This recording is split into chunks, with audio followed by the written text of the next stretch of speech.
The following program is intended for a mature listening audience. Graphic and explicit language may be heard at times. The views expressed and opinions given by the individual hosts and their guests do not necessarily express those of this station or sponsors. Listeners are advised that neither the station nor owners and agents will be held liable for the content of this program. Rebroadcast, redistributed, or reused without the express written permission without the host or producer is not allowed. You are listening to Family Spirit International.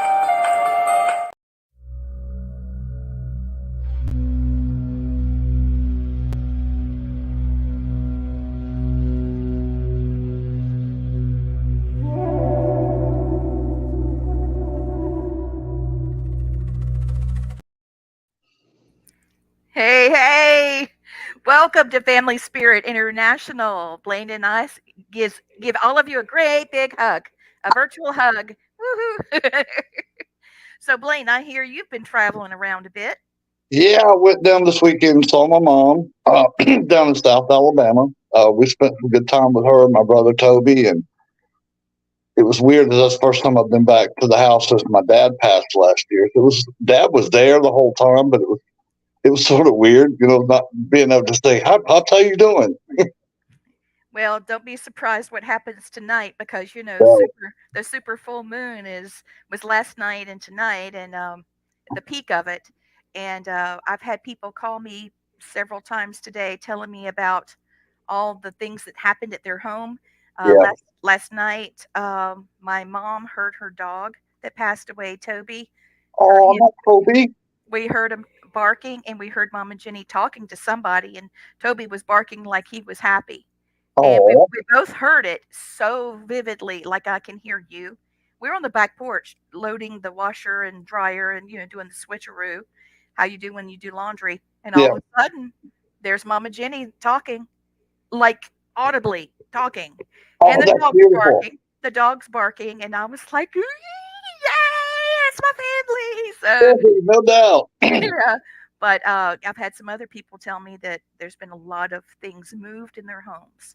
I've gotten some phone calls, so I'm just saying this full moon ain't playing. Yeah. I got something happened good on the moon yesterday too. You want me to do the Darwin Award first or tell the story? Do it. Which one? The story or the Darwin? Do the story first. Okay. Which one do you think is better, the story or? Let's do the story. I want to do the. Lord, yeah. I'm gonna give people a laugh, and I'll get some serious stuff, which is cool. All right, this one wins my Darwin Award this week. Me and my wife were driving down to go see my mom in South Alabama.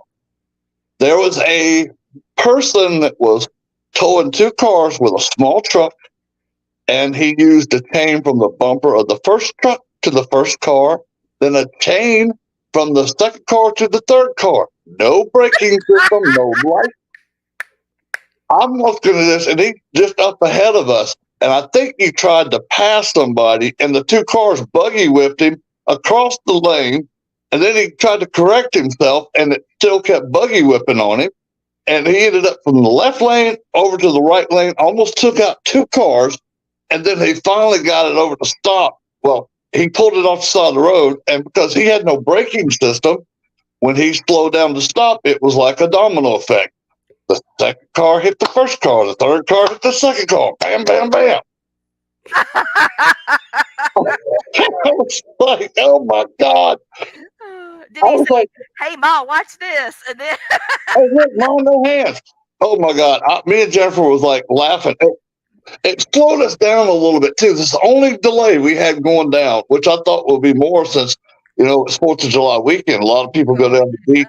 My mom lives like 30 minutes away from Gulf Shores. So, but yeah, that's my Darwin Award. The Roy A. Dumbass of the Week Award goes to that's it, man. Non-brake driving, chain having. He just put me on the road. Okay. You were trying to tell me about that earlier, and I was like, what is he trying to say to me? Oh, my God. No idea. If I wouldn't have seen it myself, I wouldn't have believed it. But me and Jennifer both are looking at each other like, okay, that dude's just a damn moron.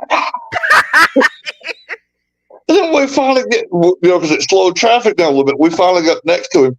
I just looked over at him. I'm like, I just want to see what pure stupid looked like, so I got to see what pure stupid looked like. Well, you're allergic to that. You better watch out. I know, huh?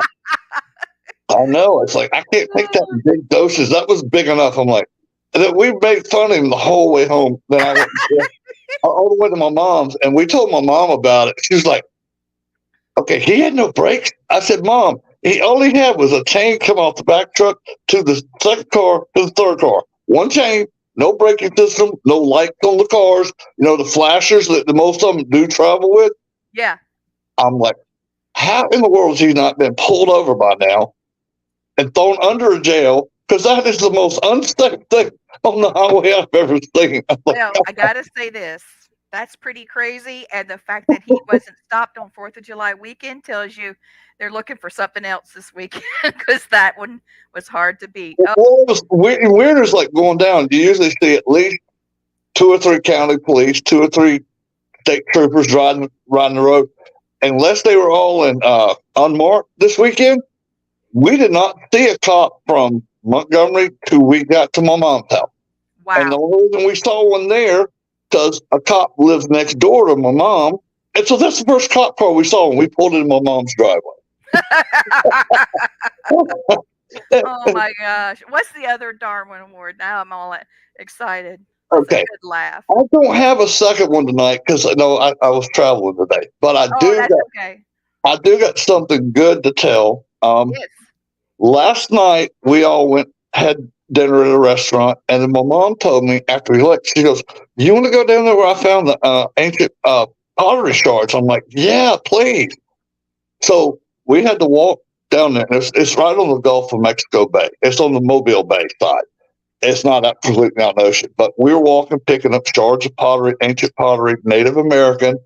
I was picking up rocks that were calling to me, and I got some pieces of like old pig iron that were shaped like arrowheads. They're beautiful. I sent Lee a picture earlier. Yeah, I'm looking for it now. Well, as we were walking back, I had both my hands full with pottery shards and pieces of metal and stones that just drew me to them. And I was still looking at the ground, still saying, make sure I didn't miss anything. Right. My younger brother, Toby, he's walking toward the water. He says, "Blaine, come here." I said, "What's going on?" He says, "Blaine, what is this?" We found a circle a circle of sacred intent. It's a pictograph. Petrograph. Sorry. Yeah. Brandon, I just sent it to you on Messenger. If you want to pop those up, if you can. I don't know if you can or not, but at least you can see what he's talking about. The Shokure master symbol is etched into this huge platform, and it's very deep, and you can see that this is right where the tides come in and everything. So it really had to be in there deep. Yeah, it was carved pretty deep. Yeah. And my brother Toby's like, "Did that can't happen naturally?" I said, "No, no, it's not." I said, "Those symbols are all over the world. It is a very sacred site. It has very sacred intent, which actually is the name of mine at least. A brand." That's right. Yeah. Here, these are the shards. That turned out pretty good, didn't it? And I can show it with my phone. There we go. Now I don't have to put anybody out to get it. Here is the petroglyph. Wait a minute. There. See it? Yeah. And it looks like an eye, all-seeing eye in the center of it. I just find it fascinating. There's Blaine saying, "Yahoo, look what I just found." Yeah, I got my hands full of all the stuff I had too. The pottery shards, some of the rocks, some of the pieces of steel. Oh, that's fascinating. Which I'm going to actually turn into some of our sacred intent line that we've got. That's so awesome. I know. It was like, and the moon, it was funny because we got there just before it got dark, but you could see that beautiful full moon hitting out over the bay. I wish I'd have took a picture of it when we were there, but I was so excited about finding the petroglyph. I'm sure it's absolutely incredible. For those of you listening, Brandon Cooper has a paranormal conference at the Haygood Mill, and he's already got everything planned for 2024. And if you go at the right time, when the museum is open, you can see the doing the same as you. The, the petroglyphs there, and they built a museum over the top of the petroglyphs to prevent the natural erosion to happen with rain and wind and heat and cold and that type of thing. So it's being preserved. And while we're talking about the Paracon at the Haygood Mill, let's bring Brandon Cooper on. Brandon is also the producer of Family Spirit International with StreamYard and our Roku channel. Brandon! What's up, big brother? Little brother. So, oh, yeah, he's got his drink, him ready to roll. Brandon is a veteran, and he also has a strong passion for helping veterans that may be struggling with suicide. And he has some wonderful contributions that he does as volunteer work for people. So he fits right in with everybody on this whole team, with him being a veteran and shaman. So, good Lord, why not just go ahead and bring him on board? So that's what I did. Welcome, Brandon Cooper, to Family Spirit as a co host. Thank you. I figured, what the hey? He's here already. May as well just go ahead and bring it in. I'm kind of used to just being in the background there, but yeah, well, come on in. Here I am. Come on in. All right. Weird. How do I sound? Do I sound okay? You sound perfect, brother. Kind of Vader-like, but okay. It's all right. Well, tonight we have a very special guest. Willie Windwalker Gibson is a shaman also, so there'll be 4 of us. And Willie has been my mentor for many years. Many years. In fact, this whole concept of doing the show this way, finding these people, asking these people to be a part of it, varying away from the format that I had before to doing video with audio, including indigenous belief systems and not just the legends and lore, but more on a current. So I really owe all of this to his influence. So let's bring Willie Windwalker Gibson in. Hey! Hey! Hi, Willie. Hi, Willie. So he's taught me a great number of things. Oh, Willie, I got my staff. Remember, I've been trying now for like, yep. And Brandon gifted it to me. So it was gifted, and everything went according to plan with what you wanted, and it felt just like I had another part of my body. And it's I take mine everywhere. Take mine everywhere. I feel like I need to maybe do that too. It's great for walking. It's great for grounding. And Blaine, when I see you, my friend, yours is coming to you too. Right on. Yes. And when you start with your staff, I immediately wanted to, you know how people take their suitcases with them, and back in the day it was a case and they put stickers all over it and all kinds of stuff. Yeah. Well, that's sort of what you do with a walking staff, because you want to put the things that you find, like you might want to put some of those shards in there, you know, on it from hanging, and maybe some feathers or some semi-precious stones, crystals. You might be able to find some of the brass medallions that a lot of the state parks sell, and you hammer it into it and with nails. You could tell I don't do hammering. I do sewing. And that's sorry. So hammer it in with needles. We're going to hammer that thing with a needle. I'm a super glue, man. But Willie, I hope I've done pretty well. I hope you like this new format. Yeah. And like-minded people and people that are interested in learning new things. Here we are. And I hope that Robert Young will be able to come on eventually. He might not make it tonight. I talked to him for a while today. But I did talk with Bishop Long, and he said to tell you he sends his best regards. And he told me, oh, he's a dear friend of mine. And I said, well, he's my family. So, So Yeah. I don't think he realized how close we The were. bishop and I have got history. Oh, I We know. I've gone on some cases he sent me on, and the man knows his stuff. I know he does. For those of you watching, Bishop Long is amazing. He's an amazing individual. He's a great friend, and he is a Catholic priest. And I think the world of him. He's actually in a show right now with a Travel Channel, so you can check him out. Yeah, Legends of Exorcist, yes. Mhm. Bishop James Long D. So that must be, what does that mean? D. D. Dot Min. I don't know what that means. Doctor of Ministerial. That's it. We'll call it that. We got it. Has, That's him. But he he's has so much many thinner degrees. there. I can't think of them all. He's a smarty pants. But I love his, and I mean that in the most loving way. He does the sacred division, Mhm. and he does all kinds of prayers uh, publicly so that you could actually do a Bible study with him. And I love it. He's also on TikTok, and I think he is amazing on TikTok because you get his genuine response to things.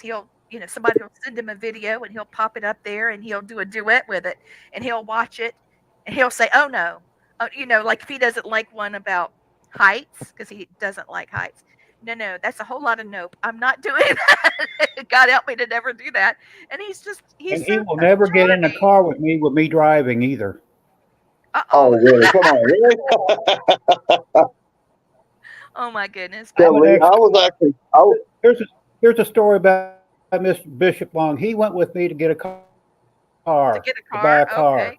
Well, he gets in beside of me. I'm going on the test drive. I'm an ex-cop, so I want to test the car out. I put that thing in 60 miles an hour in a parking lot, and we were hitting the bumps and everything. And Bishop Long's just bouncing around and all this kind of stuff. And he says, "Stop, stop, stop! I'm going to hurl. Get out! Just stop."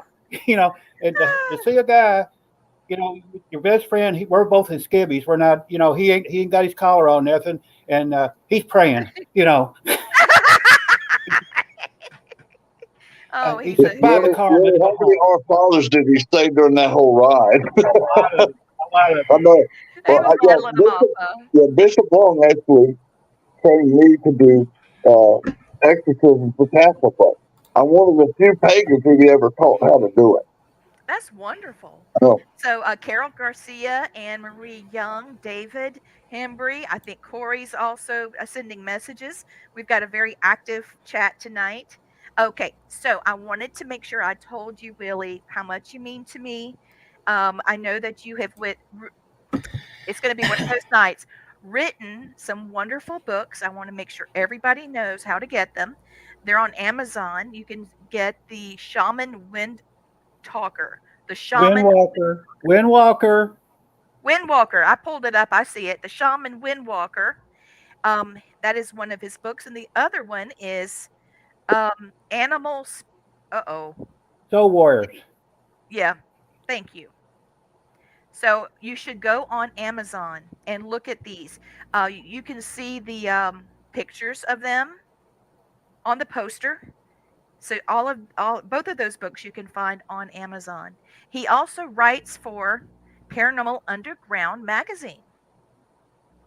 So he's going to have a lot of things coming from that because he has been a Yeah, contributor to and that magazine. congratulations, you got the cover. Woohoo! Thank you. Yeah. How did you And get a hard copy? Nice. she sent it to me. I opened the mail and I was like, "Oh my god, I got a hard copy." Isn't that cool? Very nice. I got to send them to Canada. One of Lee, them anyway. I've been writing for that magazine now for about 3 years, and I'm going to take all the stories that I've done for the magazine, and I'm going to get with Cheryl, and hopefully we'll put it into a book soon. I think you definitely should. You've got some wonderful things. In this particular issue, this was May. He contributed. Oh Lord, I'm gonna have to take my glasses off. A really nice article. I read it, but for the life of me, I can't put it together in my head. to tell everybody about it. I should have it flagged. In this episode, in this magazine issue, Centralia is featured. Do you guys know about Centralia? Oh my gosh, it's that Nope. the whole town caught on fire underneath the town, and everybody had to leave. Oh, Uh, yeah. it's I know like what you're talking about. 7 people there now. Yep. After all those thousands left, there's only like 7 people there. So basically, they set fire to the um, landfill, and it was on top of a cavern full of coal. So, Lee, I filmed it. You want me to tell you the story that we know of? Historically correct? Okay. Yeah. In 1963, they were having a 4th of July parade through Centralia. Well, it sits on a big a big old coal mine. There's probably enough coal in there to burn for 1,000 years and still Yeah. not hit the rest of it. Oh. Well, there were pockets of natural gas in there too. The city mayor told a maintenance worker, said, "Hey, I need you to go burn this trash where the city don't look bad during the parade." Right. So he starts a fire. It goes and hits one of the pockets of coal, and then it hit a big pocket of gas. And that was the start of it. Started in 1963. It is still burning to this day. It will burn long after we're dead, long after our grandchildren are dead. Mm-hmm. Because we had a geologist, because we actually filmed there, and the geologist told us there was enough fuel in that thing with coal and all the natural gas. It'll burn over 1,000 years and still probably not hit the bottom of the fuel supply.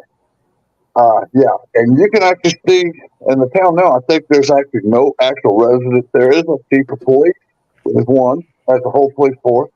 There is a fire department, but they don't go into that town at all. There's a gentleman that has been on television numerous times. He's a writer for Re-Utters, and he's going to be coming on the show in August. Right on. So we'll be able to hear lots and lots of details about it. This is Willie's piece. Finally got to it. It's called The Shaman Circle. Oh. Confronting malicious spirits in rural Kentucky. So that's his walk, man. He fights the rough stuff. Yeah, all that graffiti on the highway is amazing. And they have arrows saying hot. Yeah. Well, I can tell you this. We filmed there twice. One time was in the spring, and there were still maybe 7, 8 houses still left in Centralia. Now, the second time we went back about a year later in November, there was no houses left. You couldn't even tell that there were houses there because they tore everything down and moved everything. And now this is what's sad. There are 2 cemeteries there. One is a Russian Orthodox church, pretty much a Catholic church right next to it too. There are people still buried in that graveyard, but the city or nobody will move them. So if they're Catholic, I don't think you're allowed to be cremated. Well, technically, all these graves are getting people cremated. You can still just throw an egg on the ground there, and it will fry. And it's winter, summer, spring. We did it twice to make sure. It's a very active place, though, paranormal-wise. We've got some good stuff from there. And if you want to go watch the movie, the documentary we made, it's called Ghost of Fire. And you can get that on Amazon, too, I think. But, yeah, it's got the whole story about what happened when we filmed in Centralia. That's why I know so much about the place. I've been trying to keep up with it because I knew my friend was going to come back on. And he was telling me that in, in 2021, they took a census right after, we came out of quarantine, and there were 4 people living there. My guess is the police chief and his wife, and the fire chief and his wife. That's probably. Yeah, that's of 2021. He did say, I'm just looking at it right now online, is what it says. But from what I understand, the raging fires have passed, and so it's still burning underneath there, which means gases and things like that are going on. But it's a little better than it was. I do want everyone to see this while I've got a second here. This is Tales in the Dark, and the wonderful Rex Nielsen, sexy Rexy. He Yup. actually did all of the drawings in here, and I did the stories. I retold them from folklore, and they go back to the turn of the century. So I've retold them, but I've also given you sources to find the original. So it's pretty fun. It's great for kids. It's great for adults. It's just campfire stories. There's no base in fact that I know of. Some of it probably has to be a base in fact. Somebody had to get an idea. But so that's what I've been up to. Willie, are you ready for me to pull you a card for the day? Sure. This is from our shaman medicine cards, okay? You guys want to think of questions you'd like to ask Willie while I'm trying to pull the card here? I'll ask him while you pull the card. Mr. Willie, I know both of us are both Native American, and I appreciate I want to brag on you because you make some of the most beautiful Native American jewelry and stuff I've ever seen in my life. I wish I had half the skills you do, my friend.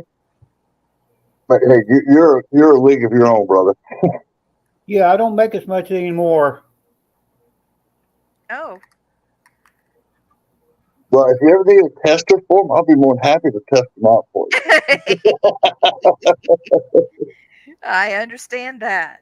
I didn't know that you did that, Willie. How did I miss that? Okay, so your card is this. And why I pulled this, I think I know. It's called the Earth, and you see her under the earth with all the roots and everything. There we go. Uh-huh. The Earth supports and nurtures your plans like a gardener who tends to the seeds. Earth is solid, firm, and provides the foundation needed for the results that you desire, fertile and stable. Let's see, it goes on to say that it also houses magical and mysterious gifts that you use to recharge. And it talks about grounding. And just for those of you guys watching this show, I want you to know anything to do with grounding has become the style. Yeah. It just hit me to say that because I was actually looking for something altogether different. And I was on Amazon. I was like, oh my God, what is this? The grounding movie. Grounding shoes, grounding mats, grounding sand, you name it, we're all grounding. And it is been proven by scientists now. Wow, finally? Yep. They had to, do that so they could make. This tells you how much that we know that has been going on for, centuries that have just now, and now that doctors have said it, now it's kind of like aloe. When aloe was so popular, what was it, in the 80s, early 90s, there was even aloe infusions in toilet paper, Yep. So here we are with the grounding. But this one is for you, Willie. This is about your grounding. It says spend some time outside and ensure you're grounding when you do your spiritual work. Now is a good time for you to do some gardening. Maybe you could pot some plants. And the birth of a project requires some solid groundwork. So you have some wonderful things coming your way as far as projects and success of those. And here's your poem. The element to call is earth. Connect, restore, then rebirth. Sink deeply as I nurture you. Recharge, restore, and start anew. So that's for you. Thank you. Yep, that's not something that you didn't already know. But I think it's really cool that the cards were right on track. Yeah, I have. so- That's one of the reasons why I carry a stick around my staff around all the time because it helps me stay grounded no matter where I am. Right on. Yep. I've taken that stick all over the country. I've gone in caves with it. I've climbed rocks with it and all kinds of stuff. Not only does it steady me, but I'm really grounded by it. And I've got I've had that stick, and Bishop Long has even put a prayer on it. So I've got many prayers from many different clergy. Oh, wow. Mm-hmm. How long have you carried the same staff? 25 years. Oh my gosh. Wow. Mm-hmm. Yeah. Okay, so the topic of the day is the connection between the indigenous and alien connection. So I know that's something that you're very good with. If I add Christopher to this, is it going to knock somebody off, or will it put him in the middle, or make us? No, there's room for 12 people on here. Okay, well, good. There we are. Christopher, you're on now.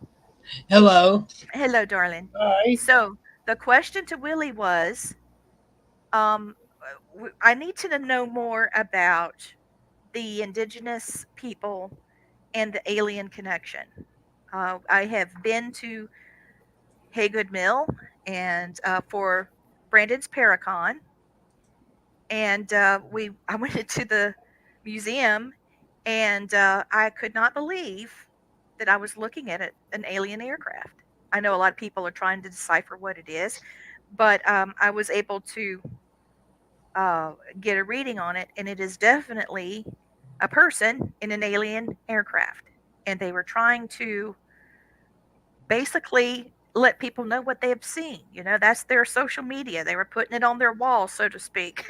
Yeah. So, what's up with that? You know what happened to me, Willie, several years back. Yeah. I lost time and everything, and I had that perfect circle, and I had pieces of glass and plastic in my face. I just, I'd say it happens quite a lot. I think so too. Alien experiences and alien abductions and all the above are vastly underreported. Right.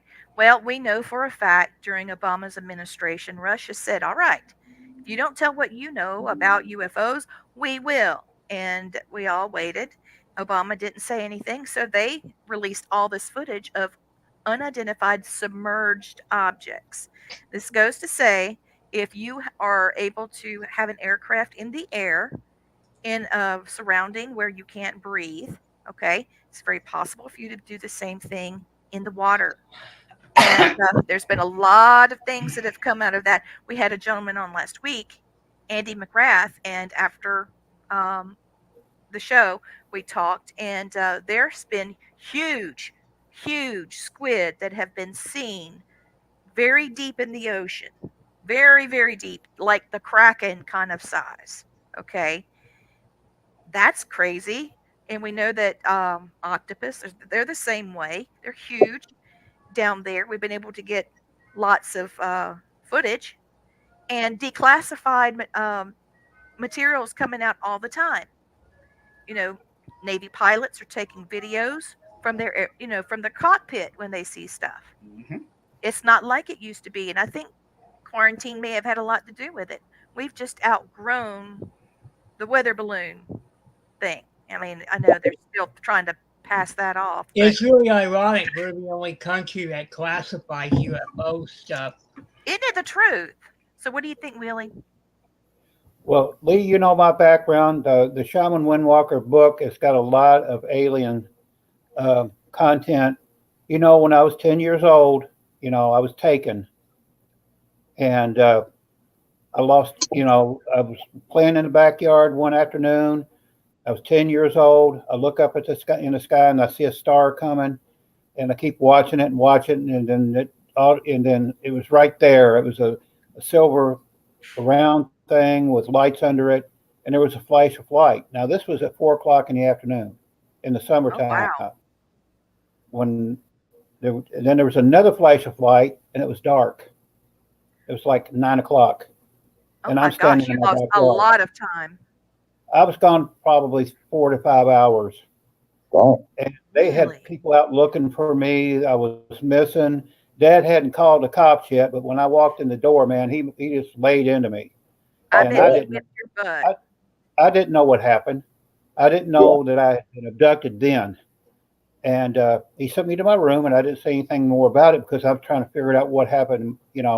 After that, before that, I was able to hear spirits and kind of see spirits, but after that, I was really jazzed up. I mean, I was seeing ghosts, and I was seeing energy, and I was hearing voices, and whatever they did to me, they kind of fine tuned me to where I was able to get into another realm. And all through my childhood, I would see these ships would land and pick me up. I would be out in the country visiting my aunt and go for a walk in the country, and I'd run up on a ship sitting there waiting on me. Oh my gosh. Yeah, wow. I did that one time. I was walking with a friend, and I walked up. We were in this meadow, and we walked up in this clearing, and there was a disc sitting on the ground, and we started walking toward it, and it was my friend from next door. She just laid down and went to sleep right beside me, and the door opened, and this being came out, which was later introduced to me as Adam. He was a tall blonde guy with kind of a white silver suit on, and I wasn't afraid of him. I walked right up to the ship, and he kind of said, "Come on," and we went inside the ship, and I forgot what happened after that. But when they got ready to take off, I was sitting on the ground, and I watched the ship take off. My friend was laying down, and she woke up. Things like that. Wow. I've had my dealings with the Men in Black. They tried to kill me. Oh, really? Wow. Yeah, my wife. Willie, I'm wondering, and since we're more in tune with the vibration and the energy, do you think that's the reason they took you? Because I've been visiting sometimes. I've been abducted, but I have been in contact with them many times. I think it's got a lot to do with our native heritage. I think a lot of it's got. I do too. Now, one of the things too is what am I saying? The one you described is what they would call a Nordic alien. Yeah. He looked like he was sort of like he was a Viking. Yeah. And you got picked up by Gray or Killian or a Nordic, and you got definitely picked up by Nordic. Well, he wasn't the only one during my life that I've ran into. I've ran into the Grays visited me a lot, and my wife. Oh wow! And I've seen my wall open up, and these Grays walk out, look at me, and turn around and go back into the wall. Oh, that's that's cool. Well, since the age of 10, I noticed I had a little bitty pea thing in the back of my neck. It's about the size of a pea. Yeah. And at that time, I didn't know what that was. I just left it alone. But I started, trying to find out what was going on, with the UFO thing. And I found out that this thing was an implant. And I've had it x-rayed, and they couldn't find any wires or anything. So wow. I just left it alone. And I kept this thing up until about 2 years ago. And I woke up one morning, and this pea had grown to about the size of a golf ball. And I showed Shaman. I said, something's wrong. This thing, there's something wrong with this implant. I had to go to the emergency room. I went to the emergency room. The doctor looked at it, and he said, well, I don't know. I think it's a boil or something. He said, I'm going to lance it. Well, when he lanced it, this stuff came out. It was like organic stuff, like wiring, but it was organic. And the doctor said, I don't know what this is. He said, I don't know, it's some kind of infection or something, but I've never seen this before. So he pulls out, and pulls on it. Looks like it had a network of like organic wiring. Oh, and wow. He said, I don't know what this is. Well, he said he was going to have it biopsied, okay? So he sews me up. He put about 3 stitches in my neck and sends me home. Well, I got to thinking of it, and I told my wife, I said, I think that implant blew up. I think it destroyed itself for some reason. I don't think they want me anymore or need me anymore. I guess it has to do with age. You know, I'll be 68 Saturday. You know, and thank you. And then That's I think right. it Our was birthdays just, are you know, they were, together. yeah. And all through my life, that no matter where I was, they would find me. I'd be out in the country. I'd be in another state. I got really sick in 1999 where I had to have surgery. And I've told Lee about this. And I mean, it was rough. I mean, they were really concerned about me. I mean, it was touch and go for a couple of days. Well, while I was laying in the hospital, you know, and people might say, well, you were delirious, fever, and nothing. No, I wasn't. Things started to slow down. You know, the clock started to slow down. I looked up from my room into the hallway, and people were walking slow, like in slow motion. You know, and I was looking around the room. Shaman was asleep. I looked at my window, and there's this orb that was hanging at the window. They had sent some kind of a thing down to check on me to see what was going on. So this lasted, I don't know, it seemed to me like a long time, but it was just a very few minutes, I'm sure. And then everything got all right. But every time I get in trouble or get sick or get hurt, something happens. They would be here to check on me. Well, I've seen And you know, 2 UFOs, and then we had a little bit of a connection. Bobby, I saw you say hello, and David, if you want to post something in there about what we had experienced, basically we saw a UFO. We're standing in an ancient graveyard and look up, and there goes a UFO. And I'm watching it. It goes yeah, across, and it goes up, and it goes down. It does a little, you know how they do. The next thing I knew, I tried to do what David Campione told me because he was co-hosting the show at the time. He's been telling me for years how his dad did it, and I said, "Okay, I'm doing like Dave told me." And I talked to him. Next thing I knew, they were coming down, and there it was. And then next thing we knew, we were headed to get some coffee and scrambled eggs because that's what we do when we investigate. We want to talk about what we saw. And we looked up, and it was following along with cars. I was like, "Oh my god!" I didn't feel frightened, but I was alarmed. You know, I was like, "Wow, look at this! It's crazy." And you know, I had that happen with my car, and I called you right after. Lost that time, and I yeah, called you just about every day for about 2 weeks there because I was so yeah. I Well, didn't understand it you know, it got back to MUFON about me, you know, about having you. Oh yes, please tell us. and they called me and they said, we know you were having experiences. We would like for you to do something for us. I said, what? We would like for you to counsel abductees. Wow, that's awesome. Yeah, and I said, okay. And they said, well, is it all right if we send them to your house? You know, I said, well, you know, I'm going to have to make sure these people are not crazy, you know. I know So it. the first person they sent me was actually a nurse. She had she was coming home from Christmas. This was around Christmas time. And she said she was going down the highway on this country type of road, and she seen this thing land in front of her. And the next thing she knew, she was driving, but it was like 2 hours time had passed. And she felt all shook up. She felt like something happened, but she didn't know what. So they sent her to me, and I sat there and talked to her. Now this was a nurse, and I told her everything was okay, and I explained to her what happened, and it started to make sense to her, and she calmed down.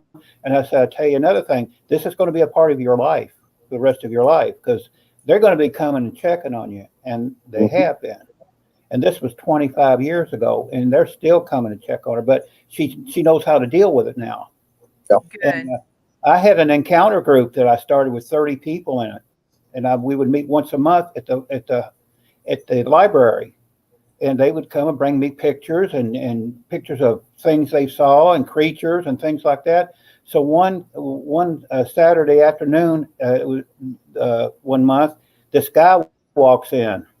He was wearing a suit. He was carrying a briefcase. He looked like a lawyer, but I knew he was military. You just know They got that walk, and they got that chest stuck out. Now I said, he's military or an agent. He sits down and he starts listening to everybody. And I said, I introduced him. He gave me some name. I don't know if it was even his real name. And he said, I'd like to show you something. I said, what? And he opened his briefcase up and he shoved a file in front of me. Opened the file up, and there was pictures of all sorts of ships and creatures and things. I said, what do you think about that? I said, I've seen these before. He said, what do you mean? Well, I was looking through the paperwork and I seen writing. It was supposed to be alien writing. He said, what do you think about that? I said, okay. My wife, Shaman, was sitting beside me, and she always carried a little book with her, and she was been doing some drawings of some things she'd been getting in her head, and it looked like hieroglyphics. So I said, what do you think about this? I matched them with what he had. He said, where did you get these? I said, it came to her, she was sitting doodling, and she started writing this up. His face got really red, and he jerked the file from me, put it in the briefcase, and he walked away. He didn't say anything else. He didn't know what to think, that we had the same stuff he had. That's right. That's right. After that, I started having problems. I started getting phone calls, hang-ups, and I didn't think much about it. And then I started seeing mysterious cars go up and down my street, because I lived on a dead-end street. I knew everybody on that street, and I knew the cars. They were. And then I told Shaman about it, and she said, I don't know what to think. Well, one Sunday morning, we got in the car, and we was coming into town. We was going to a meeting, and all of a sudden, we were the only one on the road, okay? This black SUV pulls up beside of us and forces me off the road into a ditch. Oh my Almost goodness. flips us over, and he takes off. It was government, he did blacked out windows, the whole thing, and I would see these guys appear just out of nowhere. I'd be going shopping, and these guys in suits and the glasses and the crew cuts, and sometimes they wore hats, and sometimes. Well, I knew about the men in black, and I didn't think I was ever going to see them, but they wanted to make sure I was. They harassed me for a while, and I had a small UFO group, and I was telling a friend of mine who was getting ready to go to Washington to testify, because she had several kids taken from her. She would get pregnant and carry them like for a few months, and then she wake up. She knew she was pregnant. That she had the proof and everything. The baby would be gone. Yeah, she was going to go testify about that. Okay. 2 days before she was getting ready to go, she gets killed in a fire, and they said that she got drunk and lit a cigarette. They stopped her from going and testifying. Wow. So after that, I told Shaman, after we started getting harassed and everything, let's back off.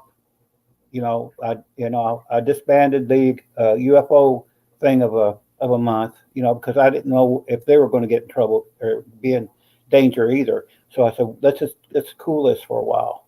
So I just put my energy towards going out and doing my shaman's work, and doing healings and investigations and things like that, and I let it cool off. Right. But here lately, it's been coming back to me.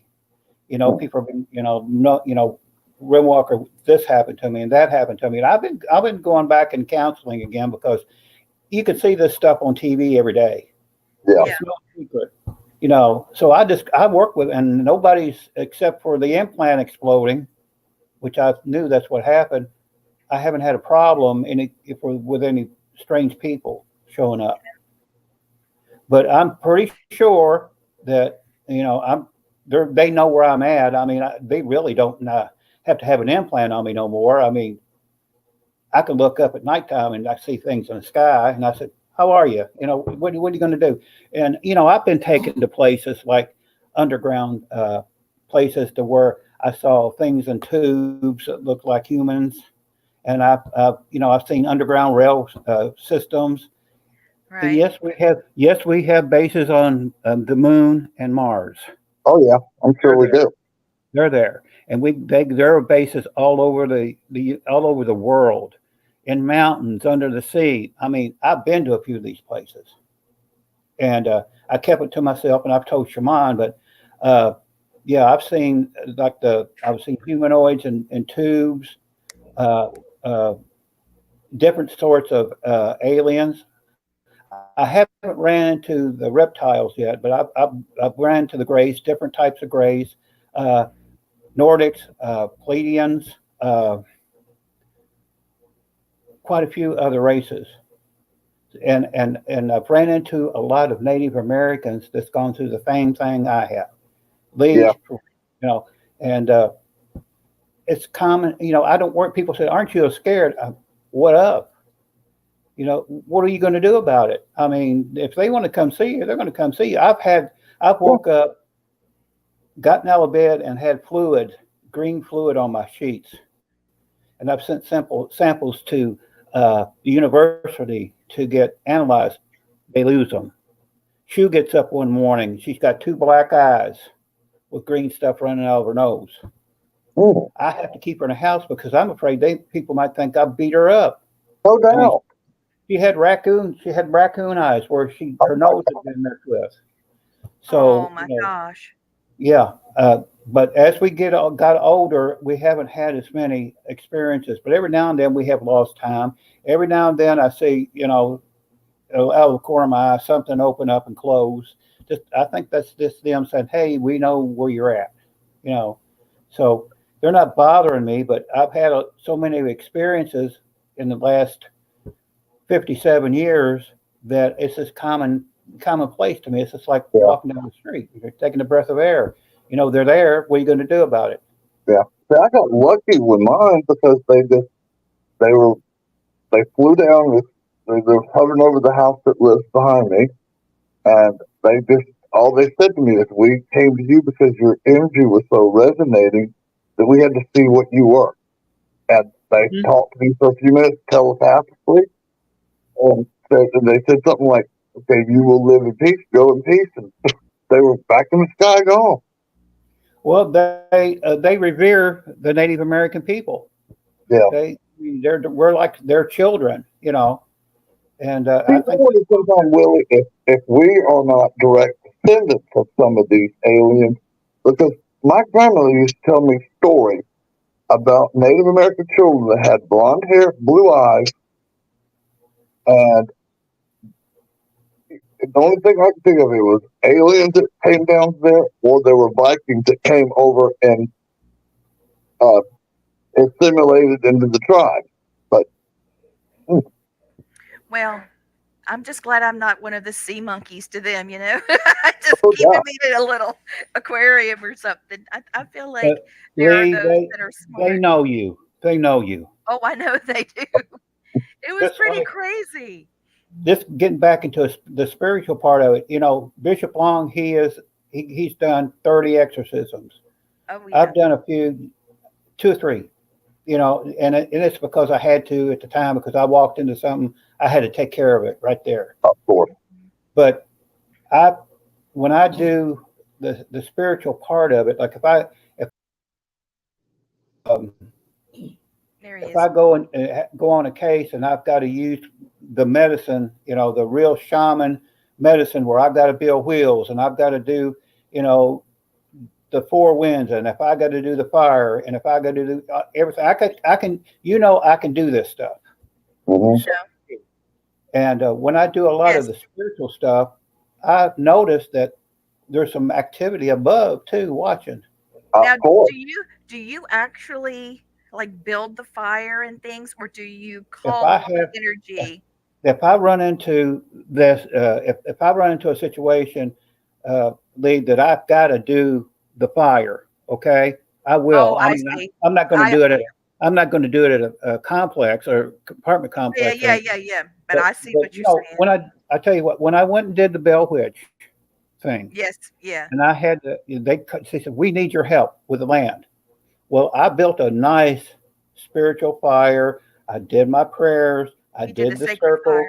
I did my thing. Okay. Oh my God, you're such a badass. I know, boy. It was beautiful. The camera crew, the camera crew just stood there with their mouth open because things started coming up from the land. I mean, you could see puffs of smoke coming up, and I was releasing stuff, because I was supposed to have been releasing a curse. Yeah, and I was doing it. I was doing it, and they were capturing it on film. Okay, the people after we did the shot, they come running over to me, said, "We never seen anything like that before. Thank you." Were their knees were knocking like that, right? Because that happened to me. Yep. But I was just tired because I put out a lot of energy.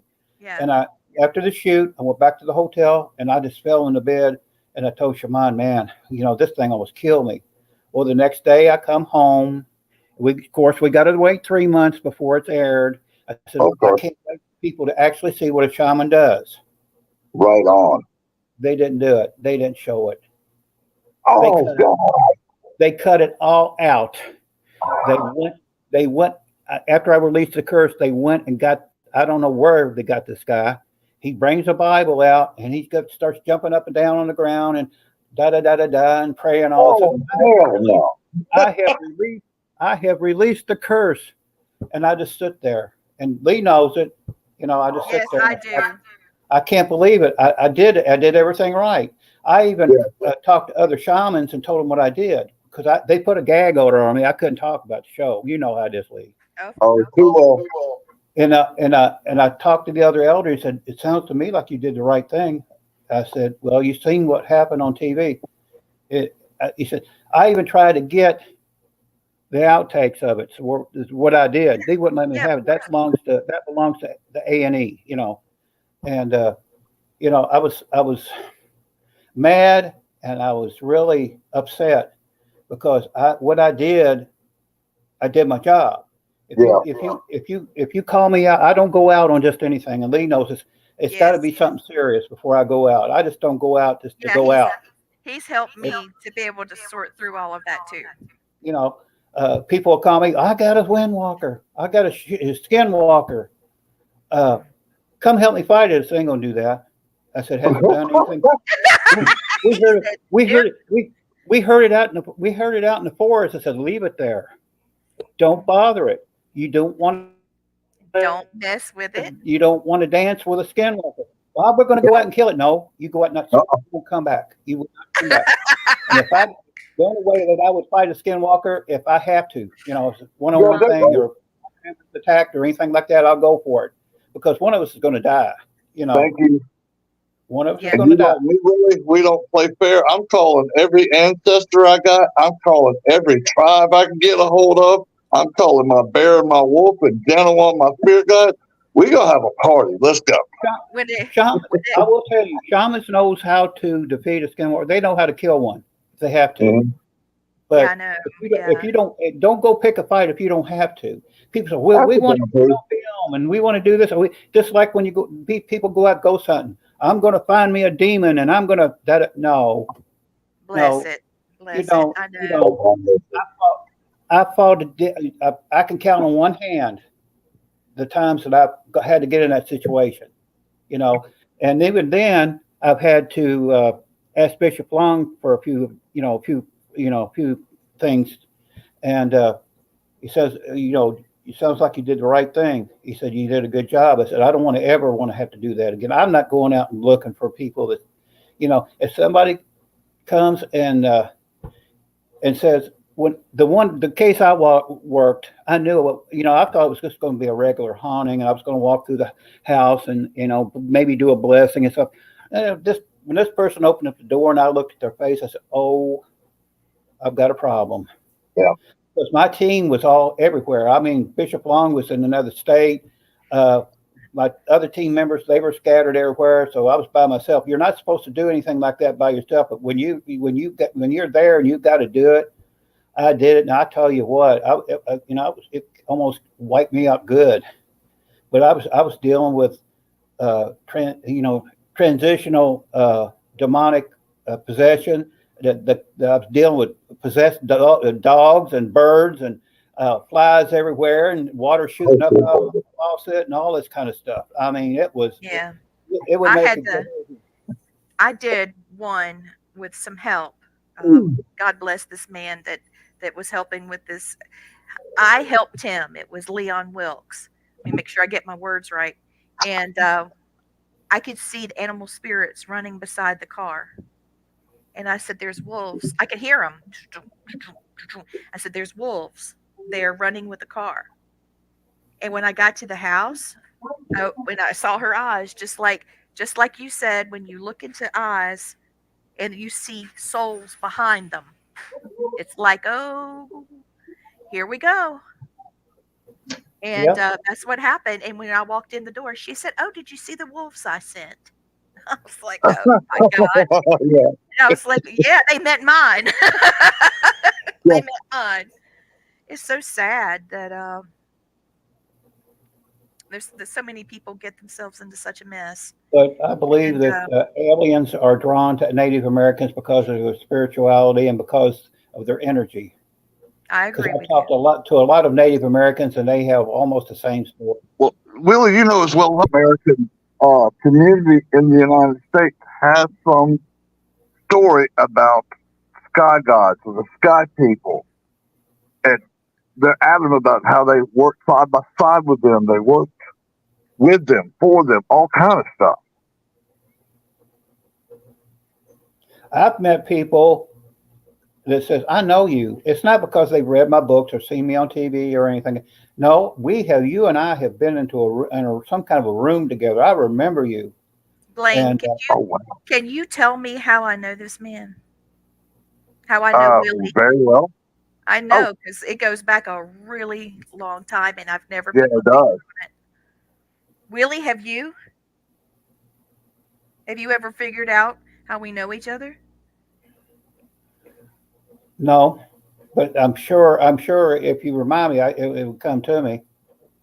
I just feel like our souls go back beyond our lifetimes. I just asked you Yeah. to be on my show one time, and I was on yours, and we conquered a few things together Yeah. and sent each other things and worked together. Blaine, can you pick up on anything, or is it meant to be hidden?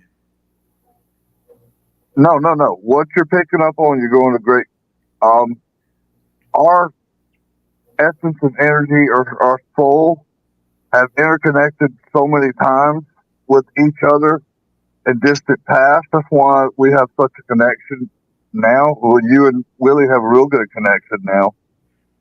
Um, yeah, that's what I'm picking up on right now. With Willie and both of you guys are so spiritual and so grounded, and both of you use energies that are around you, and you flow that energy, and it's so good. The energy you both put off, it's amazing almost.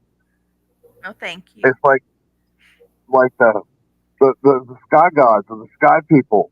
And like you said, well, they connected with us because I think we're more in tune with the vibrations and the energies than most regular people are because it's in our DNA. Yeah, I'm pretty sure that I've got a file in Washington someplace on me. I bet But so. Yeah. I used to be a cop, so I used a lot of this when I was doing police work too. And well, that's where I met the shaman that told me that I was going to be a shaman because I was a police officer, and this spirit told me, no, this isn't for you. And 6 months later, wasn't a police officer anymore, but I was in the private sector, but I was able to go and come as I please, and I was working all these cases and has all this.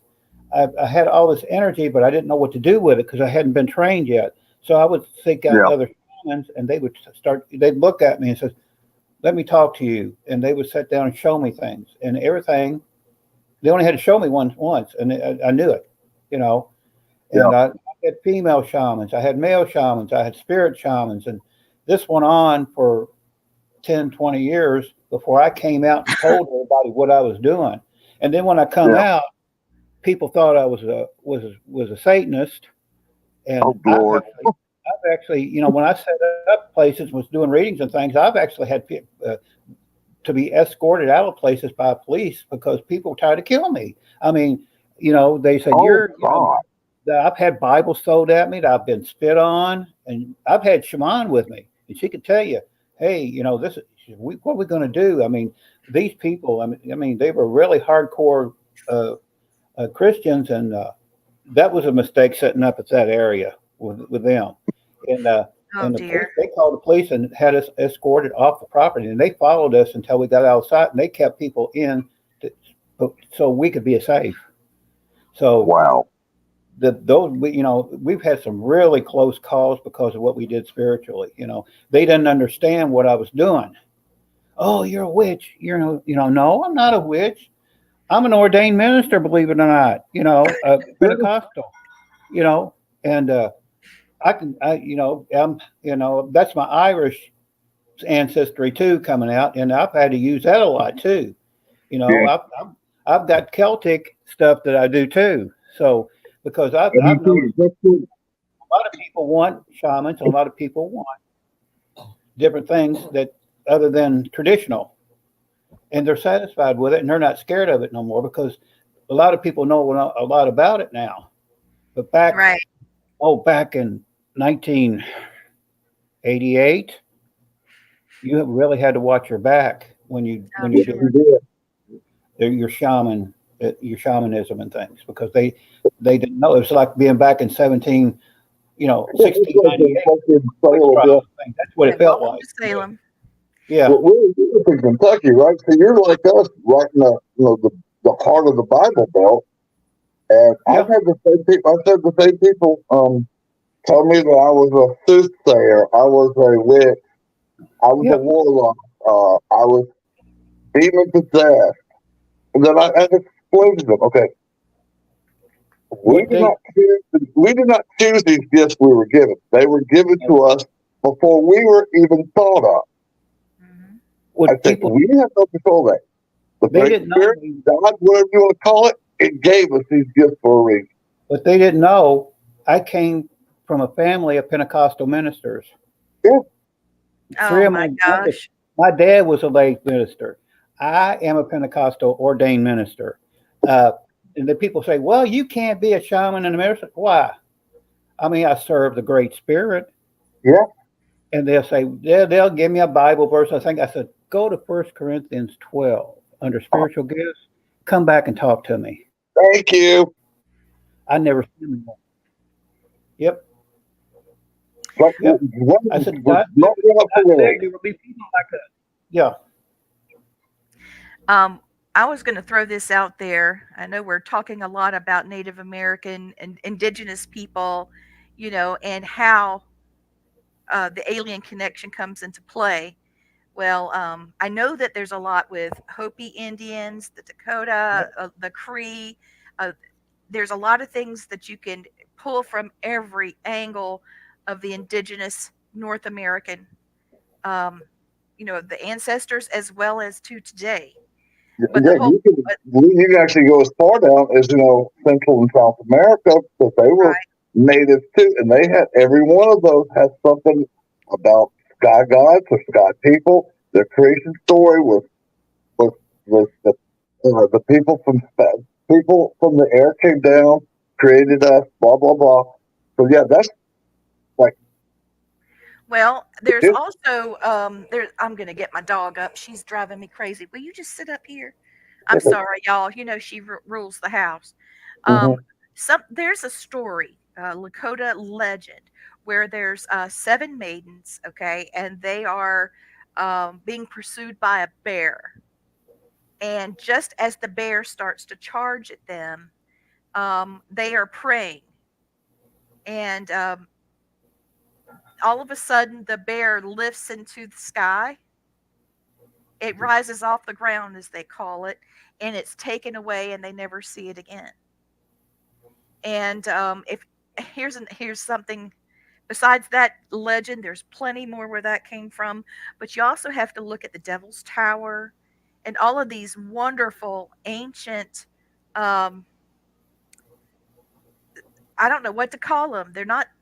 They're natural, fascinating, powerful locations all throughout the world. I don't understand why everybody wants to run into an old house in New England somewhere that was built in the 1800s because a few people died there. I think the best place to go would be to these places that have so much power that go back to generations and generations of ancient indigenous people. That's a very powerful location that has positive, good medicine. If you want to Mhm. study something, go there. Dig into the Native American or indigenous, however you want to phrase that, people of the world. That because that's where the power comes from.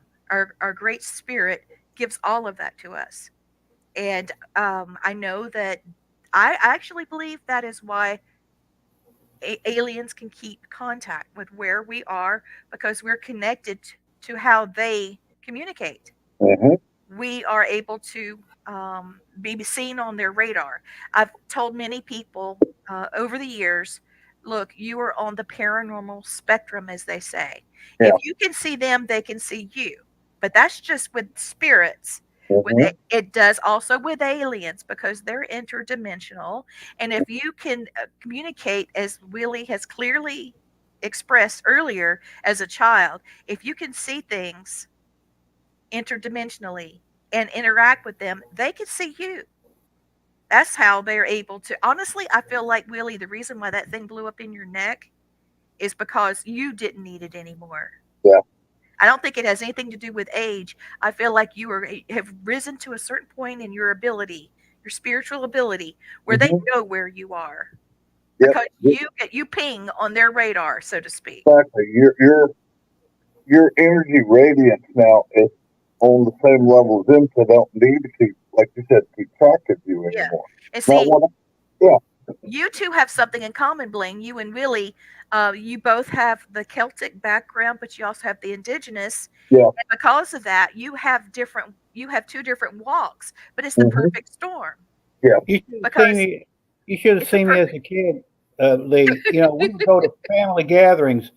One half is Indian. Okay, you get the black hair and the hazel eyes, and I Mhm. go to the other side of the family, the red haired and blue eyed, and I looked at Yep. my dad one time and said, What?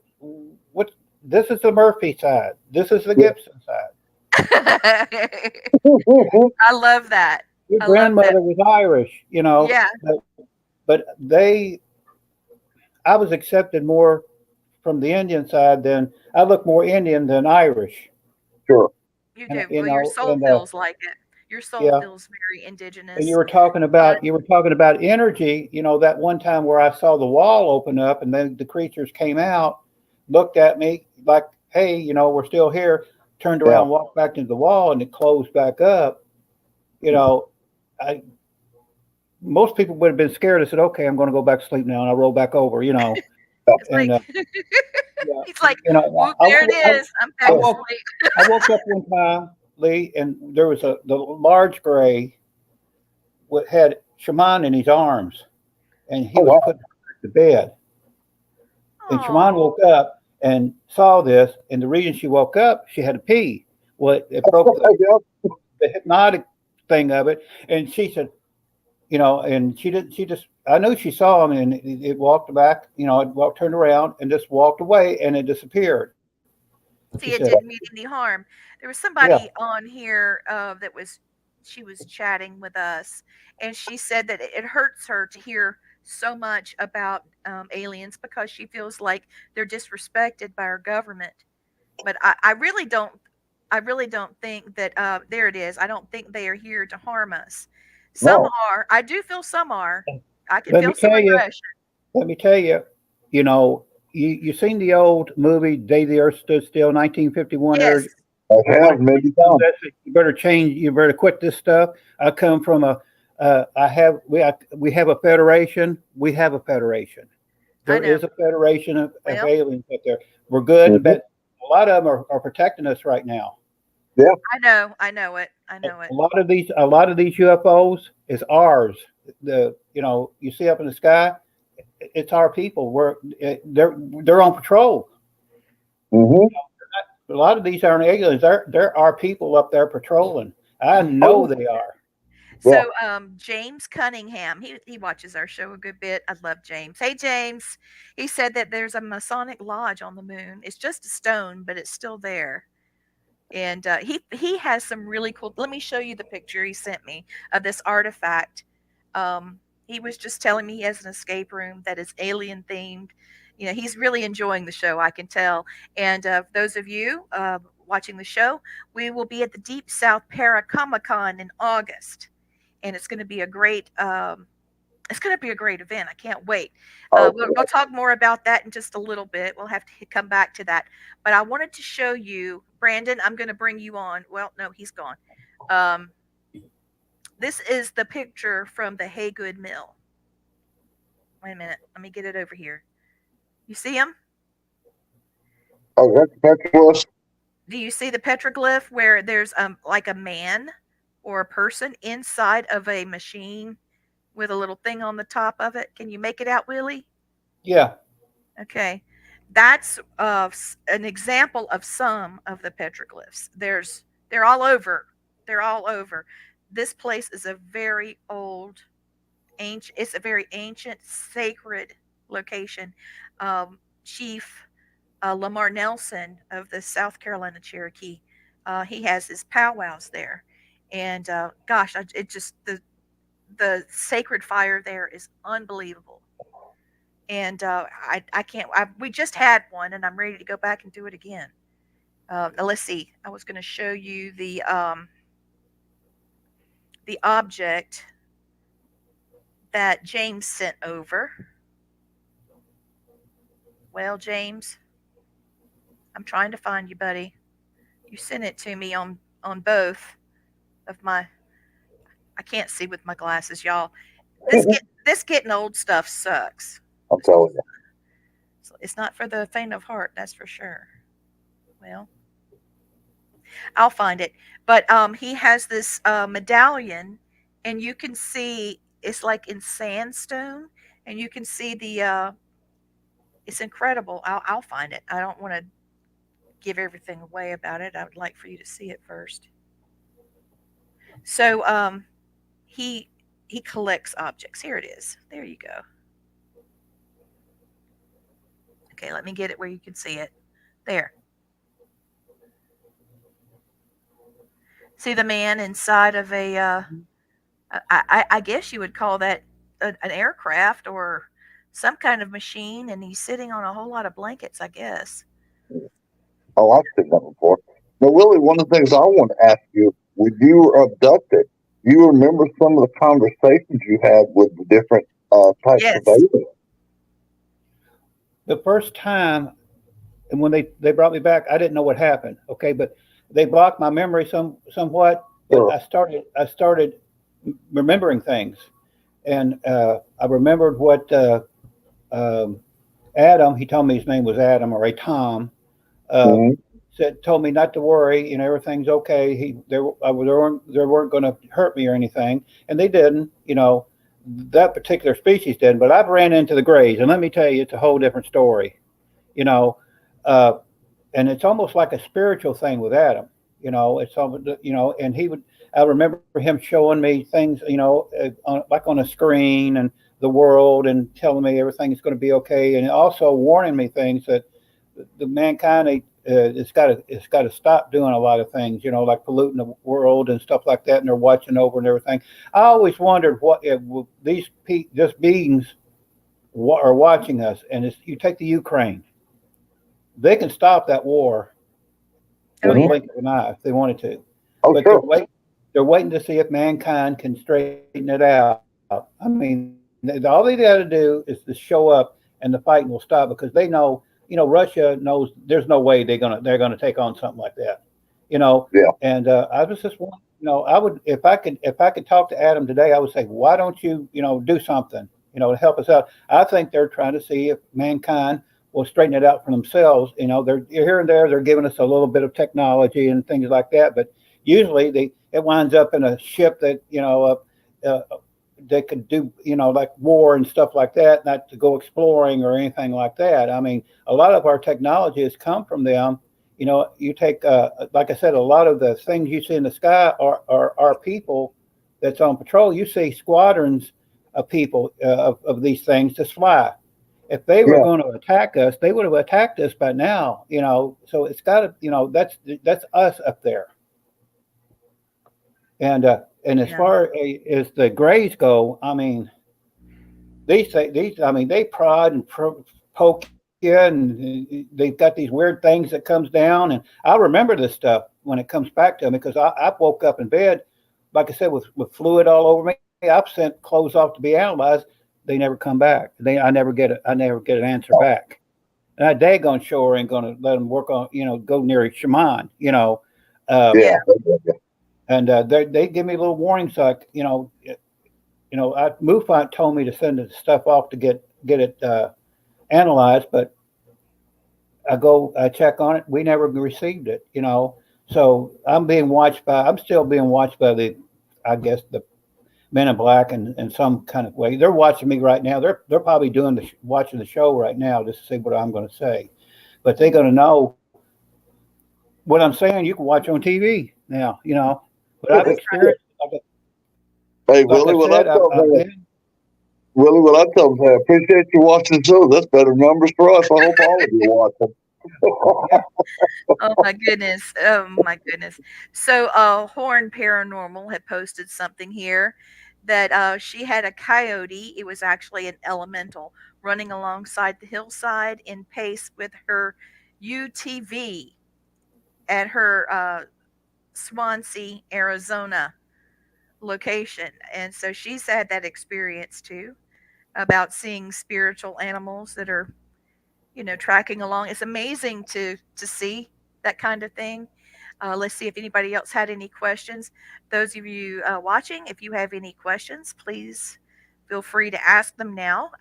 We are at. You probably wandered into an area that was protected by them or their land, and they were just and to say, hey, goodbye, time to go. Yeah. See, I wonder why all the Greys are the ones doing all the experiments on people. You figure after a while they know everything they could about the human species,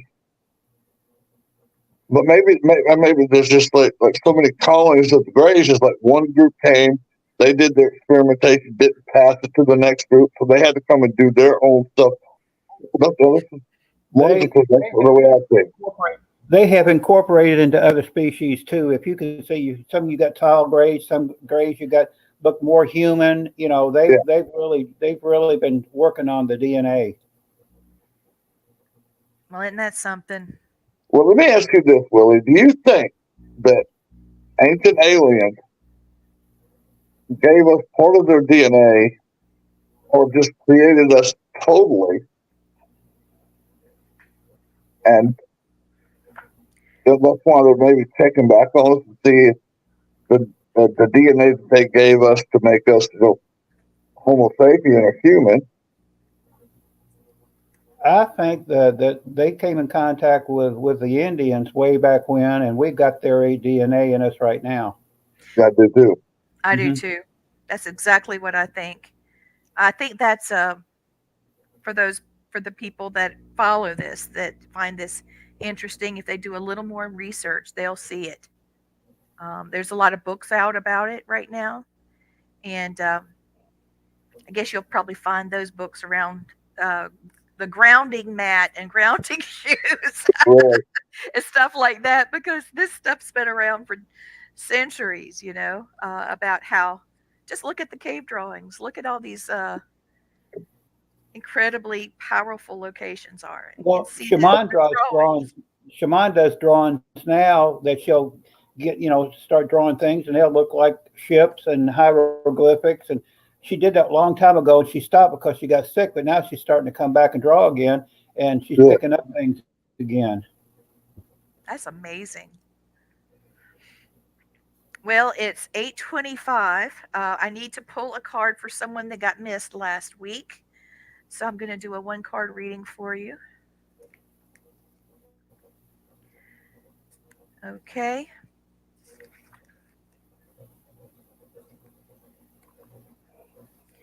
Okay, here you go. This is the air card. Okay. Brandon, I don't remember who it was that was saying that I didn't get them last week. I'll scroll probably. There it is, Carol. Hey, Yeah. Carol. Here you go. This is your air card. Isn't it a beautiful card? It's a beautiful lady with kind of auburn hair, and she's dancing in the wind, and you can see the leaves flowing around her. And air is an incredible element. Um, Everything that has ever been spoken, everything that's ever been heard, it is in the wind. It is a way of, if you tap into the element of wind, it is something that, if you're searching for the truth and you're also looking for your space, your place in life, it's going to be within that element. Okay, but this card for you tonight means that you are in the wind of change because the air around you is directing your journey, and this means the medicine that you're receiving and your meditation connections is with the astral world. So this means that the air is uh, it is pushing your imagination and giving you fresh ideas and awakening your creative juices. And so therefore it is taking you to the space you need to be that's new. The air is revealing something to you. The sum of all the things that you've done is being brought to you by the air. Is showing you this is where you should be. So the element of air is vital for our survival, and without it, we would perish. But on a very deep level, each breath reminds us of our communication with nature. All living things are dependent on the air for existence, and air governs the magic of the four winds. So when you think about where you need to go, if you have questions in your life, remember that is the case. You might want to burn a candle. So that is all obviously fire, but whether you realize it or not, it's also air because it's being released into the air, and also that is what you use to blow it out with. But it is giving you a divination meaning that get creative, get in nature, listen to your wind in your mind, listen to it move inside of your mind because um, it's telling you to take a risk and that change is in the air. And here's your poem. Upon the breeze, whisper, talk, parachute, skydive, hilly walk.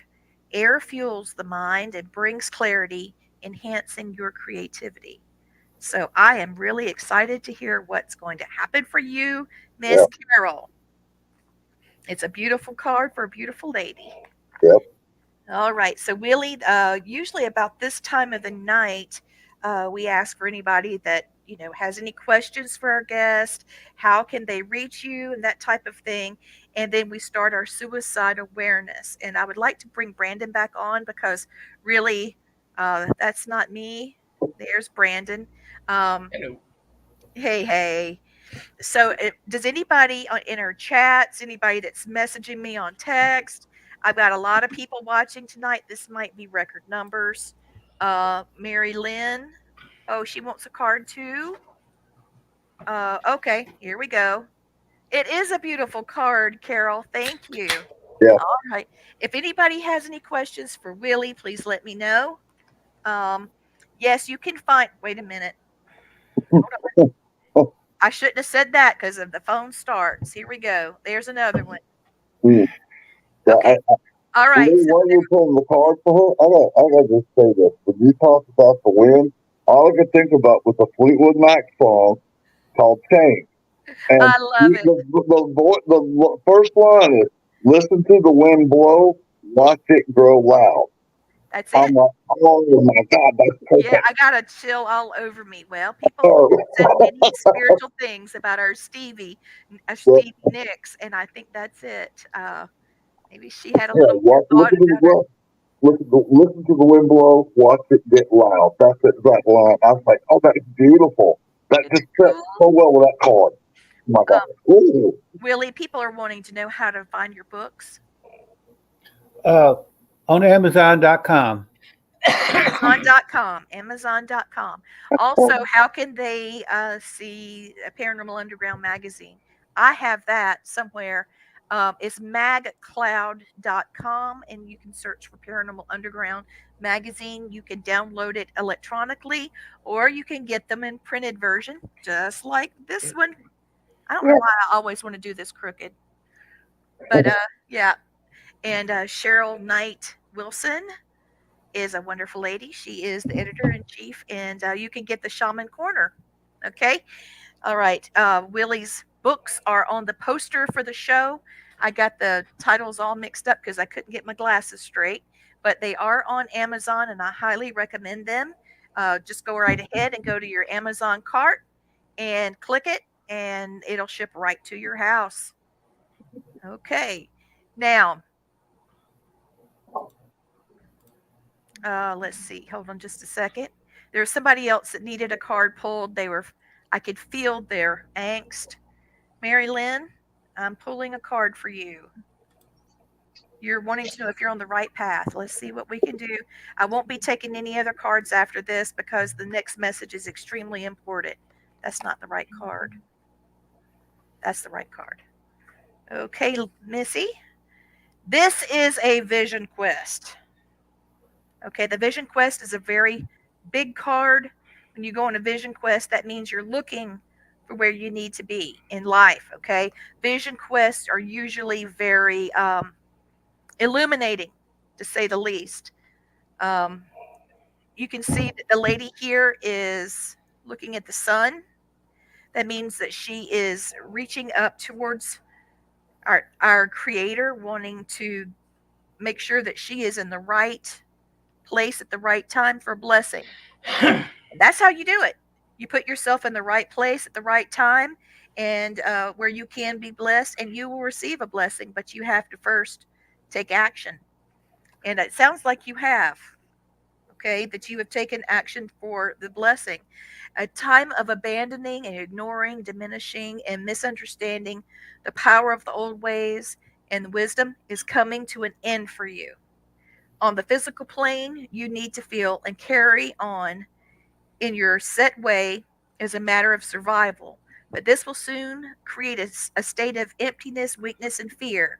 A rite of passage has come to you, just like the vision quest, allows your body to respond to the challenge. It gives you the strength and vitality to deal with the changes coming. So I was thinking this was just exactly like the other reading. It is somewhat, but I want you to understand how. Oh, Becky likes it. She said, best card yet. All right. So we have the grandmother Earth. That's part of the vision quest. That means that your ancestors that keep you grounded are part of your vision quest. And it is to renew and revitalize your human spirit. And you are a participant in your life. Okay. And you're going to encounter many spirit guides. Girl, you better get ready. When I hear this about spirit guides coming, they will wake you up. Buddy. They'll see you wherever you are, wherever they want you to see them. You'll see them in dreams. You see them in the moon. You can see them like Blaine whenever he picked up the pottery, and he looking down at that and the petroglyph. You can see them in anything. You might even see them or hear them when someone else is talking to you. They can make a vessel out of someone else. So become your Yes, they do. Become your authentic self and know the truth of who you really are and what you're capable of, and don't measure yourself by deeds and words of others. Your voice must be heard, and I feel like hear her roar. That's what I'm hearing. And you are entitled to your own preferences and your opinions. So speak up. And here's your poem. Become the quester of your vision. Where and how is your decision? Meet your guides with their protection and heal your wounds and change direction. So there's your reading. Yeah. And this Carol, that was for you, yes. Yes, thank you so much. Jasmine chat, and I just mentioned Carol, but yeah. Lee, I get so inspired by every time you read a card for somebody because those have been so accurate with our listeners that ask for the questions, that ask for the card reading, and she did one for my wife, and everything she said is coming through. We were in a lot of bad luck, and now stuff is starting to happen. It's starting to get better. It's starting to improve. And it's everything we said it would happen. It had happened. Yay! So those cards are just amazing, and they're so dead accurate. It's not even funny. It's like the coolest thing because they are shamanic cool. cards. I have another set. And when you get 4 shamans on the same screen at one time, that's a lot of shamans. That's a lot of shaman. Oh my goodness. Brendan gave me the Sacred Vision Oracle cards. Oh, and Mary Lynn says that it fits exactly what she's experiencing. So good. That works. That is awesome. Yeah, and I'm going to say, Becky, you're right. She's got this. I can't wait to see where you land, sweet angel. So, Willie, I know that you do. With you working as an EMT and a police officer, I know that you've dealt with a lot of people that have either committed suicide or in the brink of balancing on the tightrope there of whether they should or shouldn't take their own life. And this part of this show, I turn it over to the veterans that have been there, done that, and feel free to chime in. Blaine, I'm going to let Brandon kick it off, okay? Because he has the is this his first show as a co-host? Go for it, Brandon. Okay, let's do this. So let's talk about suicide. It's a tough subject, but you know what? It's got to be talked about. And I know from personal experience, I've had 3. I'm a suicide survivor. I heard that term the other day, and I thought it was stupid.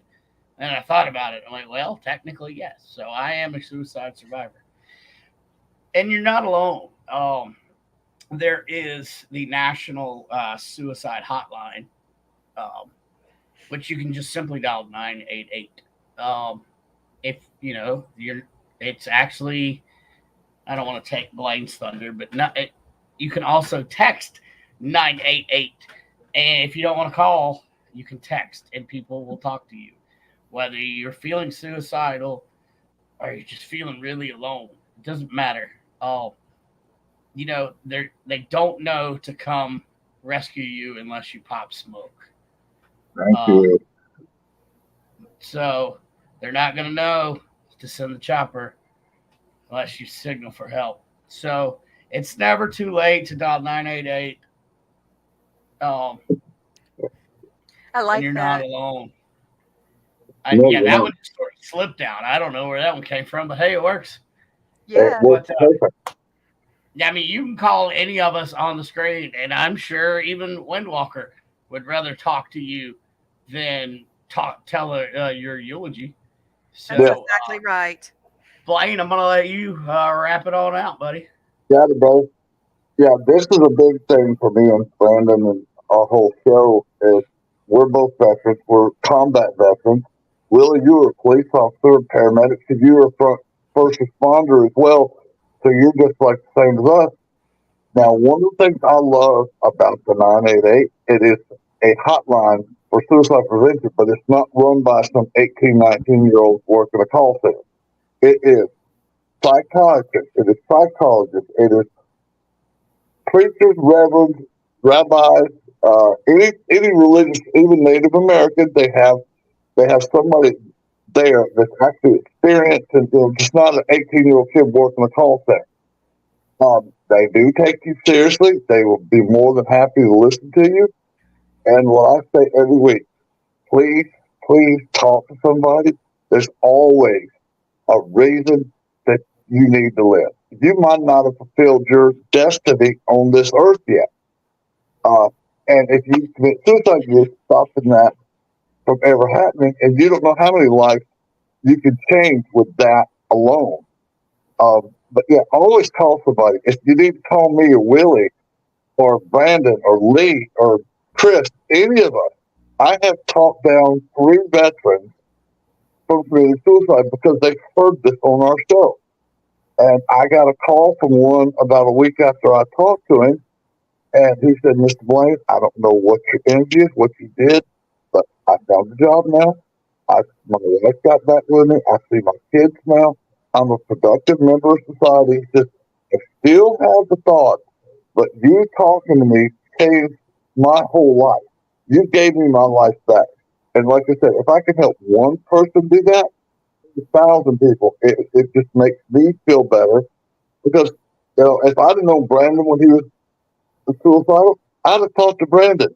I'd have talked to anybody, because you do have a purpose. You do have a purpose.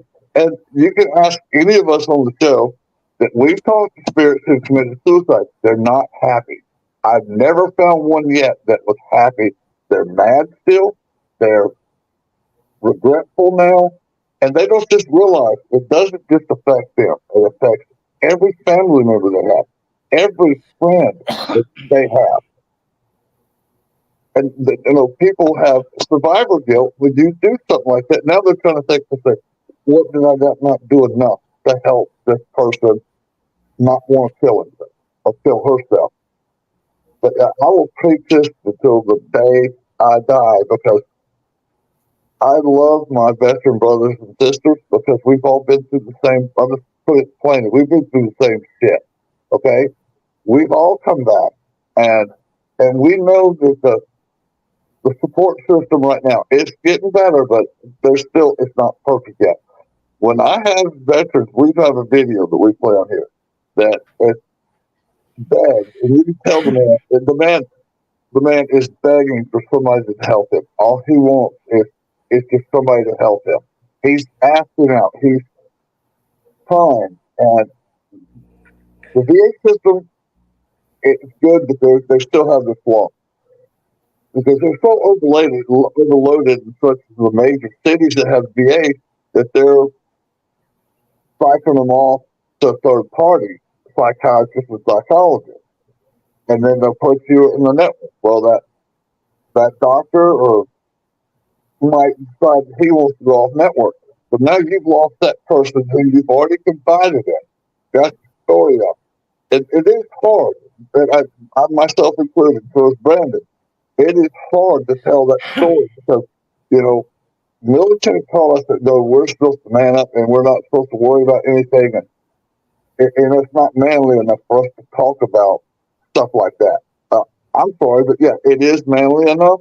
If you want to get help, seek help. Okay, nobody's gonna hold that against you at all. I mean, we love all of you guys, all you first responders, all you veterans, and regular people. We love y'all too. We want to see you around. Your kids want to see you around. Your mama wants to see you around. All of them want to hang out, and live life, man. Live life. All right. And I appreciate y'all giving me this time every week. It means a lot to me and Brandon. And I'm so happy. I'm so happy I've got a brother over here on our show. And Willie, you've always been a brother, buddy. We've fought quite a few times on several different shows. Yeah. I think you two were on mine a long time ago. We were. And Willie's been on a couple of my shows before. Yeah, me and Willie go back. But Willie's good people, man. He is a good man. And I'll tell you this, Willie, I have been sending healing to you and your wife since I first saw y'all post that your wife got sick. So I've been sending you healing every day, my brother. Thank you. It's working. It is. Good. Bless her heart. We sure love her. Mm. Okay. For those of you that are like me, I've never served. I've never been a police officer. I've never been an EMT. I've had stresses in life like everyone else, and I've had my back against the wall. But one thing that I want to do is help people in need. That's why I do the supernatural. That's why I take time to do the show. It's because I care about people. So I'm going to give you some tips of what to not do or say, especially when you're praying for people that have suicidal tendencies. Okay? Don't reinforce negative stereotypes or myths or stigma related to mental health or suicidal persons. Don't imply that suicide behavior is what most people do given in certain circumstances. Don't contribute or attribute suicide to a single cause of circumstances. Avoid portraying suicide as having no cause. Okay? Don't use language like it's an epidemic if you're praying, that kind of thing. It's not going to be received by the person that needs it. And this information is coming from faith.hope.life, and it's a campaign of how to train people to help people that have suicidal tendencies. Okay. And it's of all walks of life, all religions. And so I just wanted to put that little bit out. And every week I'll try to have a little bit more. Well, I want to tell you this. Okay, even though you never served, you're a wife of a soldier, so you're just as important as the Exactly. veterans themselves, because you guys were the ones back home taking care of things when we were over there fighting. Well, I will tell Y'all you this. didn't People know get in it. line to rip the spouses off. When you guys go to war, it's like, oh, the vultures start swarming because they know there's just one spouse in the house. And if there's any chicklins in the house, they're going to be hurt too. So you're right. It is hard. It's very hard being a spouse of a person that it's worth it. And it's a very honorable thing Yeah, to be a first responder's wife or husband, and to be a spouse of a soldier. yeah, But I will say this: if you want to help, educate yourself. yeah, Educate yourself with. It's hard to think about your loved one being hurt so badly that they can't deal with it, yeah. and it's because they've been taught to compartmentalize things. Oh, Help them God, get it out. Yeah, help them get it out. All right, and so I have two little prayers. Okay, the first one's Lakota. Teach me how to trust my heart, my mind, my intuition, my inner knowing, the senses of my body, the blessings of my spirit. Teach me to trust these things so that I may enter the sacred space and love beyond my fear, and thus walk in balance with the passing of each new day. I love that one. And then the last one is for people that are down on their luck. Should your blanket be torn, may your breezes always blow warm. May your treasures be what you find. May the burdens you bear, like the bounties, be shared. May you leave something good behind. Would the sky and the land rise to your command? Yes. Make your senses come at the right time, at the right night. Live in peace with earth, as in with death and birth. May you always prosper and have a great life. Thank you for listening to Family Spirit International.